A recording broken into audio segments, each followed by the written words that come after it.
All right. Hello, everyone, and happy Monday. So today we tried to get a little bit of the notice out there. We said on the Friday call, but what we're going to start to do on the last Monday of every month, which is today, we're going to do just a live Q&A. So I did get some questions emailed into me. We have some that are pretty consistent questions, repetitive questions that we're going to answer. And this is also a time for you guys to write in your questions, and then we'll try to get as much of them answered as we can.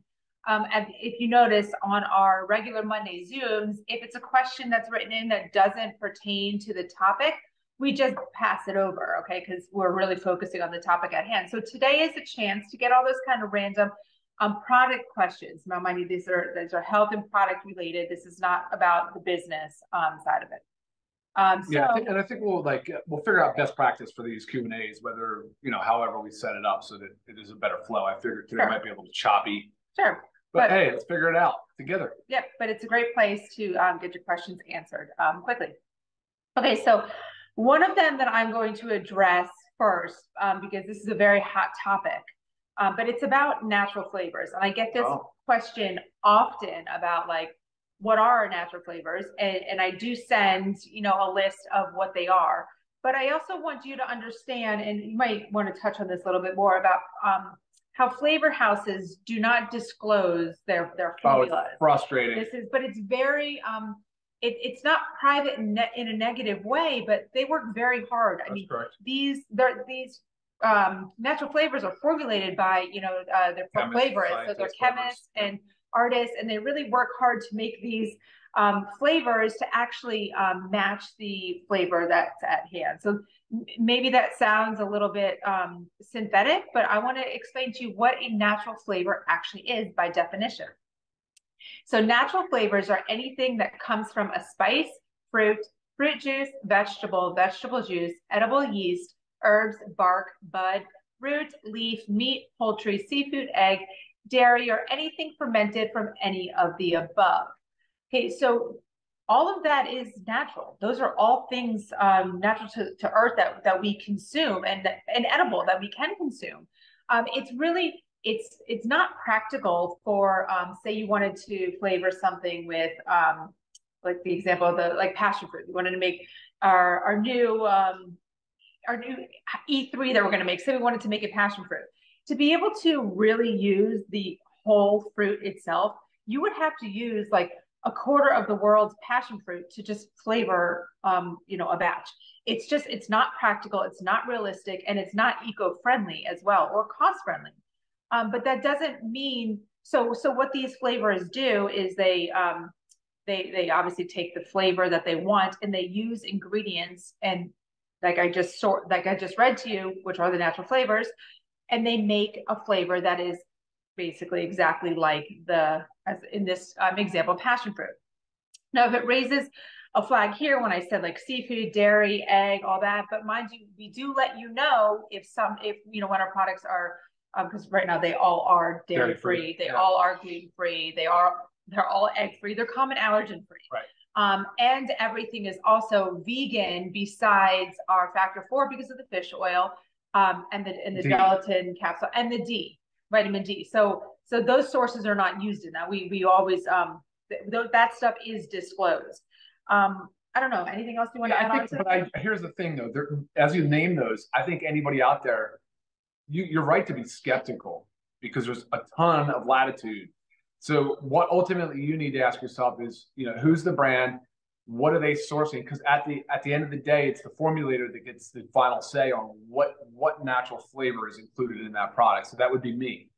And trust me, I'm a skeptic. And when I hear natural flavors, I want to know what is the natural flavor? Where was it made by? Which flavor house? How? But she's right, proprietary to the flavor house because they're protecting their proprietary information. And so there's a lot of struggle there, a lot of balancing, and from our perspective, I've disqualified a lot of flavors from our products, a lot, and it happens quite often. And so I think that's ultimately at the end of the day, we all want to have the healthiest, cleanest line and product, but I think that's what I'm trying to say is that it's important that the formulator has that final say and knows which natural flavor is being used. So again, know your source. Yeah, and I mean, I think you guys should feel very confident in what we're doing here. Also, just when you hear artificial flavors, that's when you kind of need to like raise those red flags, because yes, that can be any of the natural flavors, but that can also be like petroleums, chemicals, inedible substances. So you do want to avoid your artificial flavors 100%. Okay, I think that covers that. And then another big one that we always get is, why do our super reds and super greens say gluten-free, but also on the little sidebar it says contains wheat? So we have to say this, but this is due to the wheatgrass. And the reason wheatgrass is gluten-free involves the harvesting method. I cannot have wheat. I'm not celiac, but I cannot have wheat or gluten. They aggravate my gut tremendously. This is nothing in our super reds and super greens that is actually a wheat. I mean, okay, wheatgrass is a wheat product, but not a gluten contributor, right? Correct. So, and everything is tested. Yeah, exactly. All of our products are tested for sure. Right. So, I wish that wasn't the case, that we had to have that on the bottle. That's what we've been told by our manufacturer. Like legally, our partners said, yeah, there's legal disclosure requirements based on their certifications from the facility and everything. Because I get so many questions on it, and I don't want it to be a deterrent that someone sees that it contains wheat and they think I can't have this. So we're kind of still investigating a little more to see if maybe we can get it off the label, so it's not such a confusing little barrier here. But I do assure you, our products, all of them, are gluten-free, and we will remain that way, because we know how gluten can really aggravate many people's guts, which causes a whole another slew of things. Okay, a couple quick ones that I'm just going to run through. Children, pregnancy, and nursing.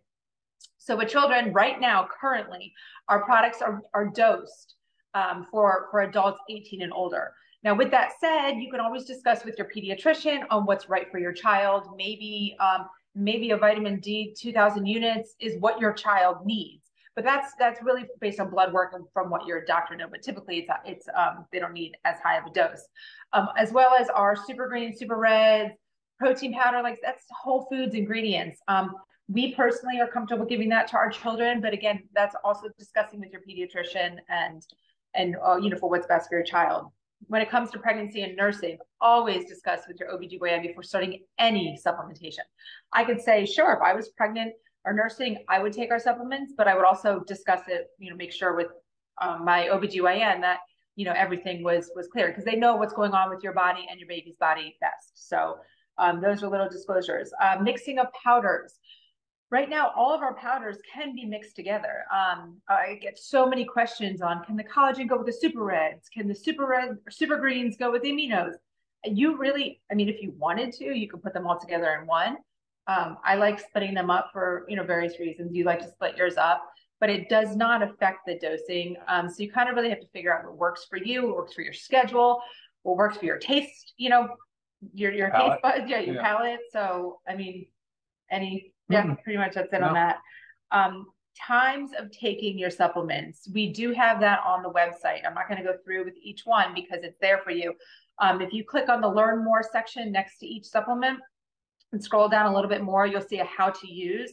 And Ryan always puts a pro tip in there as well to help you know when to take your supplements.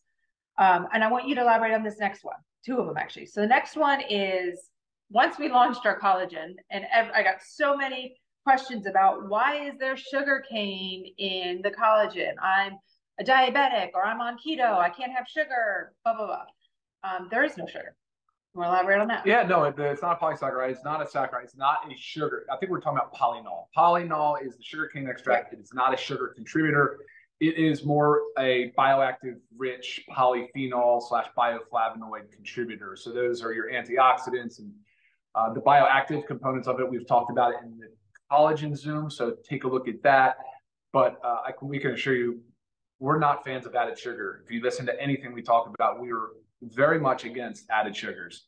With one exception, it looks like we are formulating an organic, USDA certified organic gummy that we need to finalize, but it looks like there might be a small sugar component to that as well. But right. Anyway, when we can, we certainly will avoid it. And this is no exception. There is no sugar in the collagen. Right. Okay, perfect. And then somebody emailed me this morning about calcium and D3, and I get a lot of the questions on why don't we have calcium. mixed in with our supplements. So can you elaborate on that? Okay. So most people think of calcium as bone, has to do with bone building and bone strength. Most, there's different types of calcium. So think of calcium along with vitamin D and magnesium is really part of the osteoblast like activity thing. So it really helps with bone metabolism. So bone building and bone breaking down, because we're constantly doing both of those. I do not like the idea of including calcium in a multivitamin in the same way that I did not want magnesium in a multivitamin or vitamin D.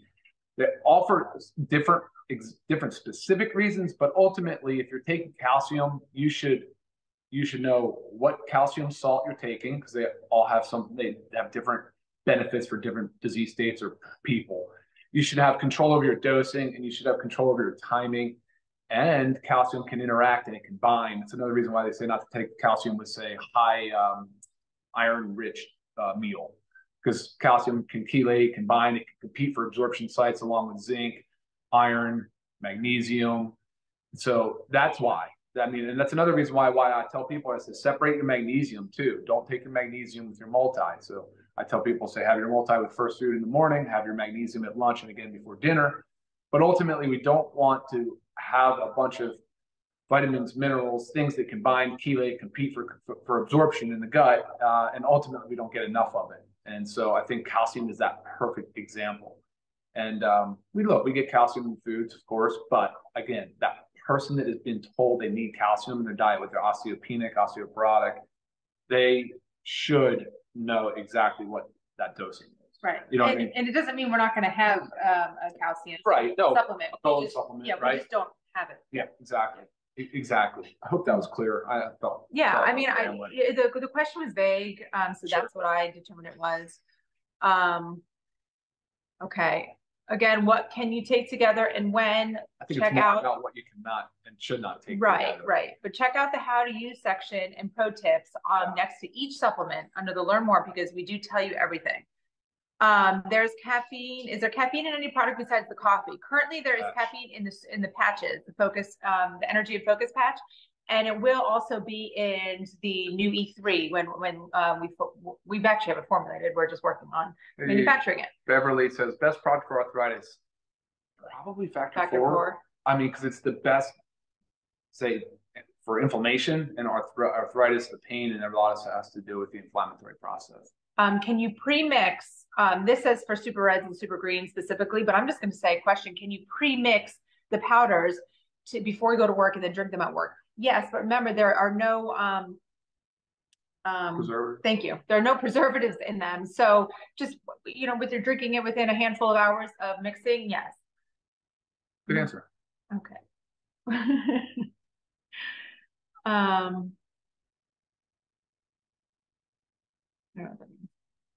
Who, from Dwayne? The base program? I think, honestly, so Dwayne said, is there anything you would recommend for individuals over 65 on a fixed budget? The Daily Essentials pack. I mean, I think it's less than $1 a day. You get a multi, you get the vitamin D, and you get the magnesium. And factor 4. And the factor 4 is going to cost a little more, but sure. That, my friend, is your base program, the Daily Essentials pack. How can you hear these in different languages? I would just assume it's something that you might. I think it might be a Zoom thing. I'm like Naughter, or a low tech guy in a high tech world. I'm still trying to figure this out, but I'm open to suggestions for language conversion and. Sure, if anybody has any. Yeah. Yes, caffeine and energy patches. All ingredients are listed on the label. The labels are also on the website under the Learn More section. You'll see there's 3 different pictures. One of them is the label. You will see all the ingredients.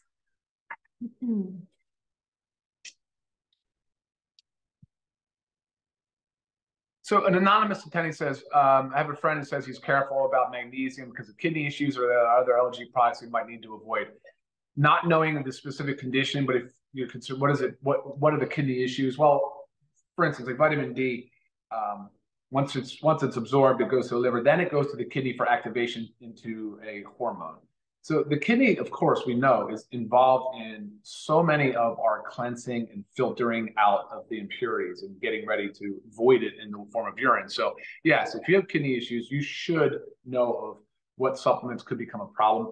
In my mind, though, there's nothing in, especially magnesium, there's nothing in the LiveGood lineup that is necessarily bad or hard on the kidney, but your nephrologist would be able to advise best on that. So post-heart attack, here's a question about post-heart attack and aspirin and blood clotting. We get a lot of this on blood clotting. The traditional, most widely used blood clotting or anti-clotting blood thinner, it was warfarin.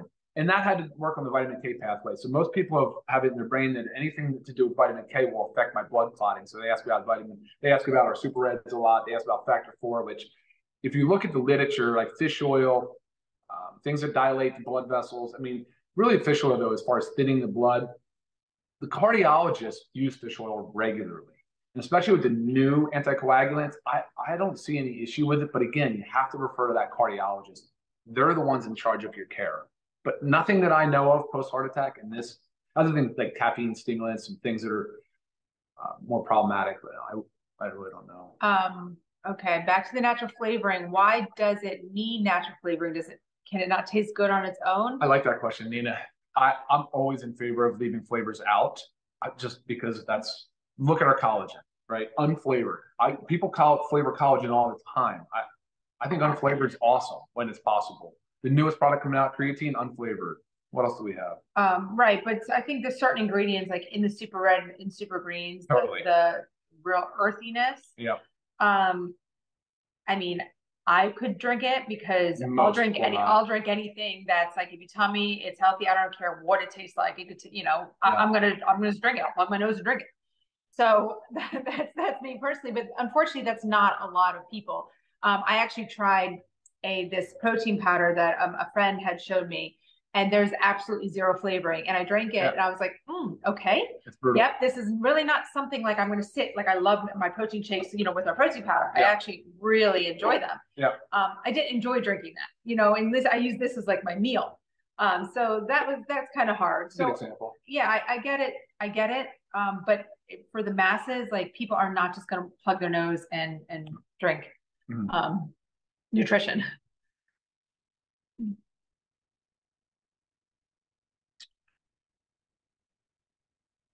All right, so we have a question from a physician talking about science behind our products. That's a world that I've come from as well, evidence-based, always looking at the scientific literature. I mean, the gold standard is a prospective, double-blind, placebo-controlled study. I mean, great, love it. And you see it all the time in pharmaceuticals because you have to have it for FDA-regulated products. Dietary supplements are not FDA approved. So this goes to the second question. Okay. So they're regulated by the FDA, but they're regulated under the DSHEA Act. I think it's of 94. That's Dietary Supplement Health Education Act. That is food under the food category. So you do not have to do this. The way we operate we like to merge the two worlds. And so I'll use the evidence that has been studied and supports the use of ingredients. But at the end of the day, on finished product, there's nothing. There's very few things out there. There's combination things like the most recent one that I saw on a heart study showed benefit with vitamin D as well as omega-3 fatty acids in heart rate rhythm disorders. So mostly looking at atrial fibrillation. So showed a lot of benefit. And so that's the type of stuff I extract out. And there's tons and tons of literature on some of these ingredients. Obviously, a lot of these ingredients are also used in pharmaceutical dosage or pharmaceutical preparations as well. So there's plenty of literature, National Institutes of Health, PubMed. I mean, I spend a lot of time reading studies. I subscribe to a service that sends me studies and I see them. So I'm always looking. If you have something more specific, though, that you're looking for, and the next question says something FDA approved. Yeah, so if you're looking for something specific, I mean, the literature is mostly out there, almost all of it. There's very few products. I don't think we have anything here that doesn't at least have some clinical evidence to support the use. So, right. And there's a few, patented ingredients that we use. I think there's 3 of them in our collagen. There's one in the protein powder. There's in the coffee. In the multivitamin. Yeah. So, then we use those that obviously have the studies behind it. And that's another thing, actually. That's a good point to bring that up. So some of these ingredients, like they call it Polynol, they call it Velocitol or Preflex. They're just naming ingredients that have been used widely. And what they're doing is they're putting a name, a patent on it, and then they're studying it, and they're trying to show clinical benefit. But they're also, more importantly, defining the standard operating procedure of how they extract, acquire, test, bring that product into their possession so that they know there's a lot of consistency there. Because guys, in this world of dietary supplements, sourcing can be so inconsistent. That's where the problems really begin, actually, for a lot of manufacturers and a lot of brands that sell dietary supplements. Yes. Carolyn, you may be new to LiveGood, so not have heard of Factor 4, which has been in and out of stock and is getting picked up or delivered, I think. No, it's here. Oh, it's here. Okay, great. So it should be either live on our website today or tomorrow, but that's our omegas. Yes. Yeah, Factor 4 is omega-3 fatty acids, concentrated ethyl esters. You'll get about 1,000 milligrams of EPA and DHA in, or about 1,200, sorry, in 2 soft gels. L-mean. I assume this is, what does L mean before the ingredients? I assume you're talking about amino acids. That's the name of the amino acids. Yeah. I mean, L-citrulline, L-glutamine, L-arginine. If that's what you're asking.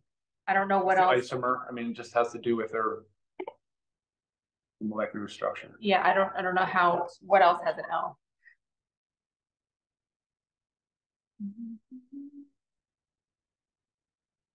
Yeah, I mean, look, here's an anonymous assessment about vitamin D being rat poison. I've gotten this question before, and so it doesn't matter. It shouldn't matter if cholecalciferol has been used in other applications. I mean, that's okay. That's fine. We've said this before. Vitamin D is one of 4 main fat-soluble vitamins, A, D, E, and K. And in high doses, it can be toxic, of course, because it deposits in the tissue. It doesn't eliminate similar to the way water-soluble, like a B vitamin, water-soluble vitamin might.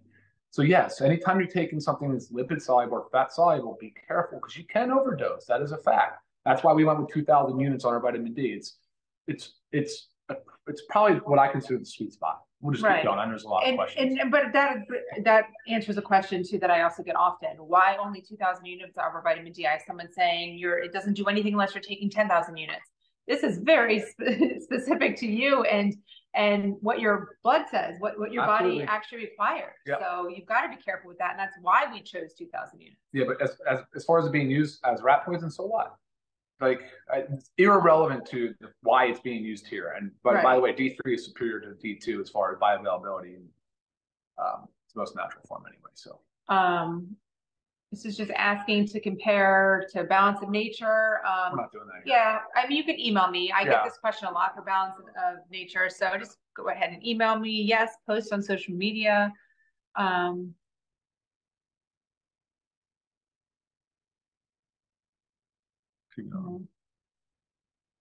You can take the energy patch and drink coffee. Just know that the energy patch also has caffeine. So just be aware of that. So sometimes somebody had asked me that.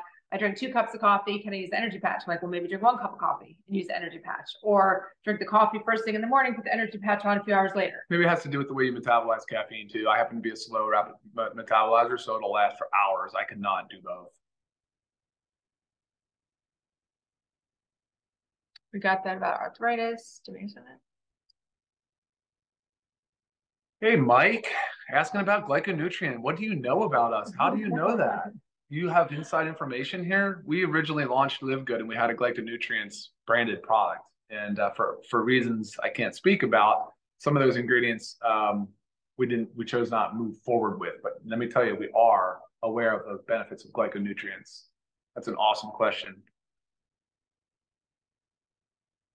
Oh, I get like our EMF bracelets. Hey, Sarah, EMF protection bracelets. That's funny. You never know. I mean, lots of possibilities with LiveGood. And I keep the sticker on my phone as well. Hi, Claudia. Will there be a multivitamin for women or to do without iron? Yes. Yes. In the interim, we just say you use the men's. You can use the men's, but I agree. And by the way, let me just throw this question out there. Are you ever willing to improve your existing products, if at all? Answer is yes. We're actually doing that right now. You'll see some changes. I call them improvements, but there are going to be changes as we develop new access to new ingredients and different things, and we evaluate ongoing. There will be some changes. Specifically, there's actually 3 products right now that are in the next run of changes. So we'll do a Zoom just on updates. Yep. Consider making a coffee without caffeine, possibly a decaf coffee. Yeah. Don't really get many requests for that, but it's definitely I've thought about it. Factor 4 from Wendy. Can you safely increase the dose if not feeling any effect? You're not necessarily going to feel it like you would, let's say, a caffeine jolt, right? But Factor 4, of course, you're going to start at that 2 soft gels per day, which is about 1,200 milligrams of EPA and DHA. That's your sort of anti-inflammatory dose. You go to 3,000 milligrams to 4,000 milligrams. That's your lowering of the triglyceride that kind of alters some of your cholesterol panel, right? So yes, of course. Max dose you always say is 8 per day. Yeah, but look, yeah, you can go up to 8 soft gels a day, which would roughly be that 4,800 milligrams. But that's what that. Yeah, right. There's no need to go any higher than. And personally, we both take 4 a day, so 2 in the morning, 2 in the afternoon. Yeah.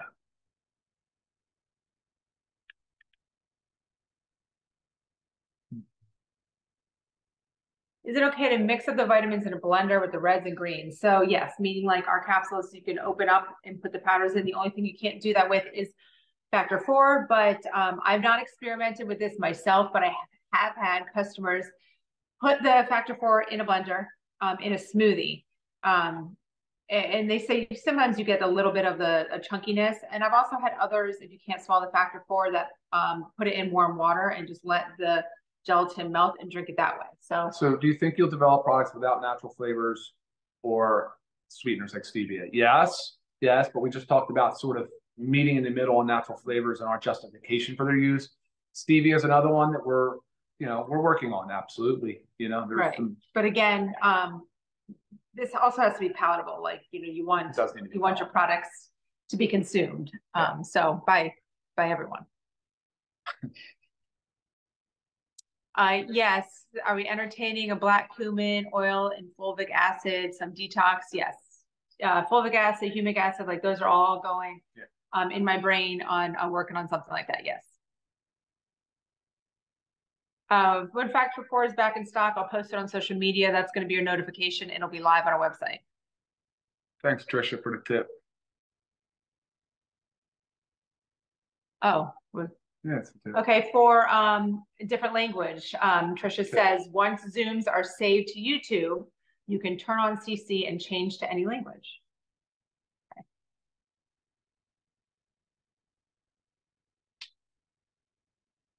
You asked about chronic disease and can you use more of the product than what is on the label on the package? The label isn't based on any specific chronic disease, so that's your discretion entirely. And just discuss with your doctor how high can you go.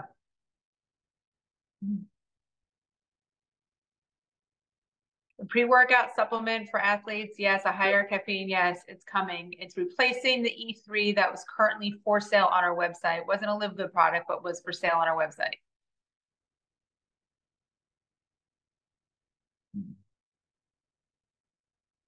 Any specific med questions, go ahead and email. I love that one though, Flora. Good day. Yeah, everyone, what can you recommend for type 3 diabetes? Oof.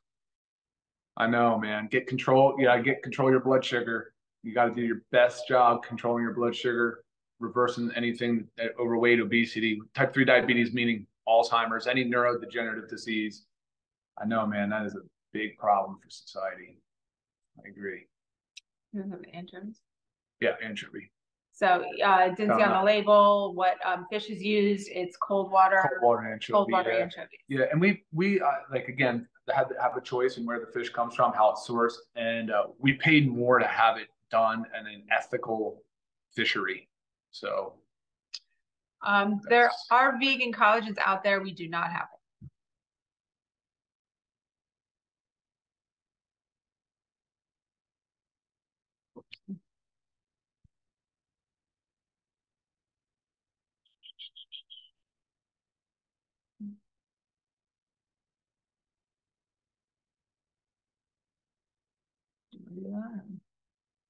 Let me this one now. Hold on.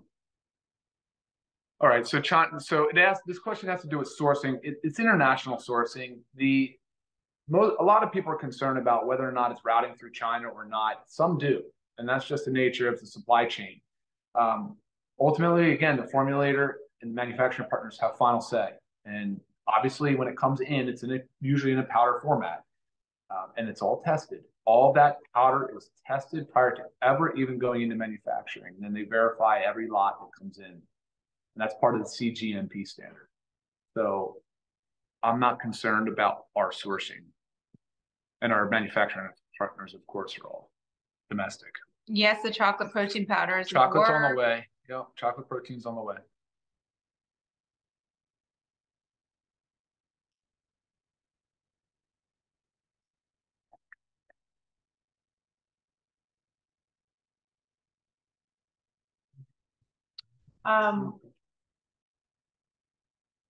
Will you be making a non-vegan protein powder?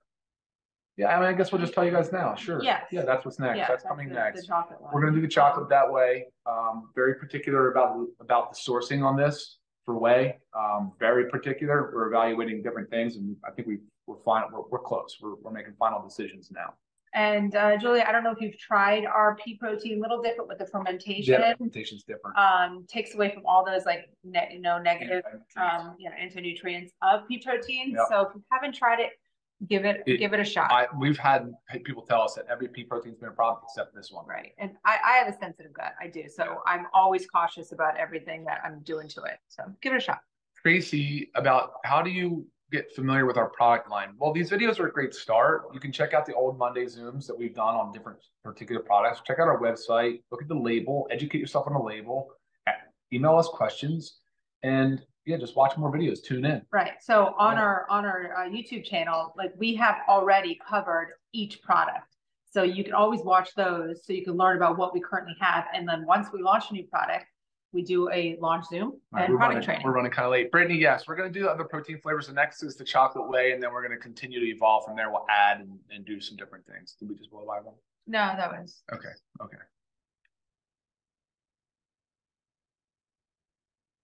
All past recordings are all on our YouTube channel, and you can actually get to our YouTube channel straight, because I know if you Google, or I mean, if you put in there for the search bar on YouTube, LiveGood, you're going to get a ton of stuff. On the bottom left of our website, you'll see the little icons for social media, and one of them is the YouTube. Click on it, takes you to our YouTube channel, and then you'll find all the Zooms. Hey, Cheryl, the children's vitamins will be available soon. I told you this website, we're dosing is different between a toddler and an adolescent, so we're trying to figure out exactly how that works, and we're honestly being very, very selective about our ingredients, going whole food based on it, so we're testing those now.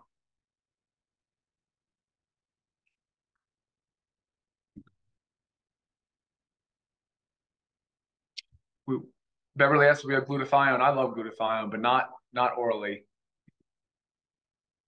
We don't have anything with glutathione in it.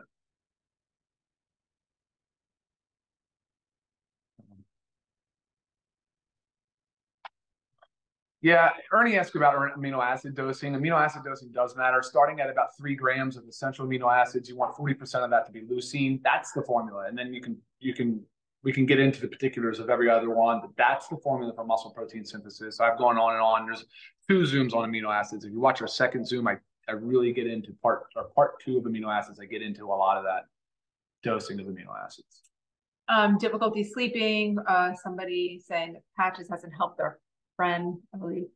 Other like products, significant sleep disturbance. Right. This is kind of needing to find the root cause of why this person is not sleeping. Yeah. And because the sleep patches are just to kind of like give us that little boost, help us fall asleep. It's not to fix a sleep. Nor would I think it's every night, right, a sleep problem. I mean, I don't know if they're taking the magnesium. Could be the magnesium. Could be needing CBD oil if you live in the U.S. But really finding out the root cause.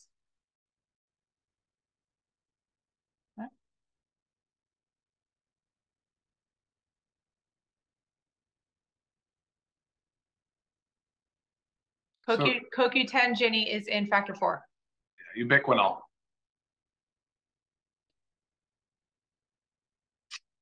Winifred, we have in our multivitamin lutein and zeaxanthine. Both of those were part of the ARID study to support vision. Marigold extract. Carol, 10,000 units of D3. I mean, has your doctor told you that you should have your blood level checked? All right. So Carol says, is 10,000 units of D3, is that a dangerous amount? Yes, probably. Before we go into 10,000 units a day, you should definitely know your blood levels. Like for me, I'm at the 2,000 units a day that we put in the LiveGood per capsule, should target about 30 to 50 nanograms per ml. I'm right at 50 right now, but some days I take 2 capsules. I'll take 4,000. I'm right at 50 nanograms per ml. It's perfect for me. You can go a little higher, but vitamin D would kick you higher. And again, remember, it can be toxic in high amounts. Know your numbers. It's a cheap and very affordable drug blood test. I mean, example, there was a time that I needed to be on 10,000 units. Yeah. I was on that. Then I had to back off to every other day. And now I'm, 2,000 units once a day. So I know, Nina, I'm like you with caffeine. It's crazy. Yes, powders can all be mixed. Fish oils in factor 4. Yes, all powders can be mixed. My email, lisa@livegood.com. You should get random emails from me as well, notifications and stuff. You can reply to that. That's straight from my email. Products are dosed for 18 and older.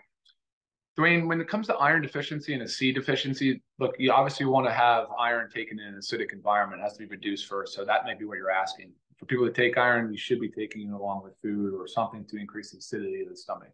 Ketone products added soon, possibly. I'm assuming you're thinking like ketones, maybe. Hey Dave, about so you're asking if the CBD oil contains THC or can fail a drug test. Yes, it can. It's legally allowed to contain up to 0.3% THC. Ours, though, the final testing has never shown anything close to that. But I have to caution you, it's a full spectrum, so it potentially could.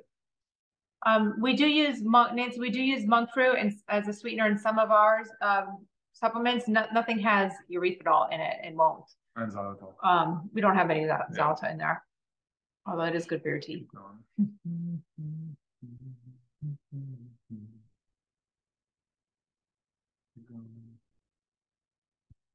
Oh, okay. This person asked about fish oil working right away, or does it take a while? Of course, it takes some time. The omega-3 fatty acids are similar concept with eating fish more regularly, trying to get your higher blood levels of omega-3 fatty acids to calm down the inflammation as well as to regulate high fat in the blood. So yes, give it time and monitor it through blood. It's not necessarily something that's going to make you feel all different and energized. Coffee is fine for high blood pressure as long as you've never been told to avoid caffeine. Well, as long as your blood pressure is controlled. Right. Because the caffeine can. Yeah, if your blood pressure is not controlled, it could spike your blood pressure numbers and dangerously high. Jenny, CoQ10 again is in factor 4. Yes, lots of requests for digestive enzymes, so that's in my brain as well. All powders can go in warm water as well. I did. There's several people that use the Super Reds as a tea. The skin products, yes, temporary. They're not LiveGood products. They are from our CEO's previous company, so they're sold on our site while supplies last. But we are working on LiveGood skincare.